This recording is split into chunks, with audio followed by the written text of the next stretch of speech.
నమస్తే మిత్రులారా, నేను మీ శ్రీనివాస్ చౌహాన్ అడ్వకేట్. మిత్రులారా, ఏదైనా ఒక డాక్యుమెంట్ రిజిస్ట్రేషన్ కావాల్సినటువంటి డాక్యుమెంటు రిజిస్ట్రేషన్ కాకపోతే ఏం జరుగుతుంది?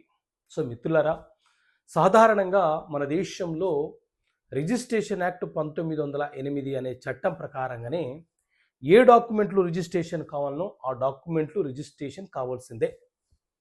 ఏ డాక్యుమెంట్లకు రిజిస్ట్రేషన్ అవసరం లేదో ఆ డాక్యుమెంట్లు రిజిస్ట్రేషన్ కాకపోయినా చట్టబద్ధంగా చెల్లుబాటు అవుతాయి. ఉదాహరణకు గిఫ్ట్ డీడ్ అనుకోండి, అది ఖచ్చితంగా రిజిస్ట్రేషన్ అవుతేనే చెల్లుబాటు అవుతుంది. అదే వీలునామా అనుకోండి, రిజిస్ట్రేషన్ కాకపోయినా చెల్లుబాటు అవుతుంది. అయితే ఈ రిజిస్ట్రేషన్ యాక్ట్ 1908లోని సెక్షన్ 49 ప్రకారంగా రిజిస్ట్రేషన్ కావాల్సినటువంటి డాక్యుమెంటు రిజిస్ట్రేషన్ కాకపోతే ఆ డాక్యుమెంటు ధృవీకరించబడ ఉండదు. అంటే దానికి ధృవీకరణ ఉండదు. ఆ డాక్యుమెంట్కి చట్టబద్ధత అనేది ఉండదు.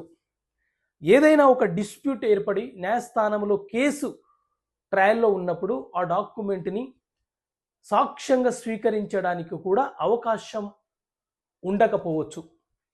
సందర్భాలను బట్టి, కేసు యొక్క సందర్భాలను బట్టి ఆ డాక్యుమెంట్ని సాక్ష్యంగా స్వీకరించాలా లేదా అనేది కోర్టు యొక్క విశేష అధికారాన్ని బట్టి ఉంటుంది. ఓకే మిత్రులారా, థ్యాంక్ యూ.